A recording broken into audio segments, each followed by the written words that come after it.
ఆయన మున్సిపల్ డిపార్ట్మెంట్లో 4th class ఎంప్లాయీగా పనిచేసేవాడు. ప్రతి ఆదివారం రెగ్యులర్గా మందిరానికి వచ్చేవాడు కుటుంబంతో కూడా. చూసిన వాళ్ళంతా అనుకునేవాళ్ళు, ఇది కుటుంబం అంటే ఇట్లా ఉండాలిరా, ఇది భార్యాభర్తల పిల్లలు ఇంత క్రమశిక్షణతో బ్రతకాలరా. చూసిన ప్రతి వాళ్ళు కుటుంబం అంటే ఇది ఆశ్చర్యపోయేవాళ్ళు, కోరుకునేవాళ్ళు. దినాలు అట్లా సాగుతున్నాయి. ఆ 4th క్లాస్ ఎంప్లాయీగా మున్సిపల్ డిపార్ట్మెంట్లో పనిచేసేటప్పుడు ఆయన ఏ యజమానుడి దగ్గర పనిచేస్తున్నాడో ఈయన నమ్మకత్వాన్ని చూసి, సొంతగా కాంట్రాక్ట్ పనులు చేసుకో, నీకే ఆ టెండర్ ఇస్తానని ఒక పెద్ద అధికారి చెప్తే మొత్తానికి ఆ ఉద్యోగాన్ని వదిలిపెట్టి చిన్న కాంట్రాక్టర్గా అడుగుపెట్టాడు. నమ్మకంగా బ్రతుకుతున్నాడు. అంచెలంచెలుగా ఆశీర్వదించబడ్డాడు. ఒకప్పుడు అద్దె గృహంలో బ్రతికే ఈ వ్యక్తి, రెక్కాడినా డొక్కాడని పేద పరిస్థితి అనుభవించిన ఈ వ్యక్తి అదే పట్టణంలో దరిదాపుగా 10 సొంత గృహాలు కొని అద్దెల మీద బ్రతికే స్థితిమంతుడిగా మార్చబడ్డాడు.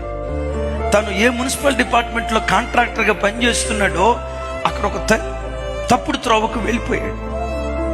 ఎప్పుడైతే డబ్బు పెరిగిందో మందిరానికి క్రమంగా రావటం కాస్త తగ్గింది. అంతకుముందు ప్రతి ఆదివారం, ప్రతి బుధవారం, ప్రతి శనివారం మందిరానికి వచ్చేవాడు. ఇప్పుడు ఆదివారం ఒక్కరోజే రావటం ప్రారంభించాడు. ఇక తప్పుడు త్రోవలకు ఎప్పుడైతే వెళ్ళటం ప్రారంభించాడో బలారాధనకు ఒక్కరోజే రావటం ప్రారంభించాడు.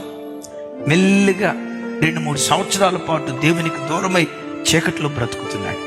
ఆ మున్సిపల్ డిపార్ట్మెంట్లో ఒక పెద్ద టెండర్, దరిదాపుగా 50 కోట్ల రూపాయల టెండర్ ఈయనకు వచ్చింది. పనిచేశాడు. చేస్తూ ఉండగా ఏం జరిగిందో తెలీదు, ఆ పని ఉన్న పాటున కుప్పలాగా కూలిపోయింది. 50 కోట్లలో అనా పైసా కూడా ఆయనకి ఇవ్వలేదు. అక్కడ అప్పు చేసి ఇక్కడ అప్పు చేసి మొత్తం అది కట్టేశాడు.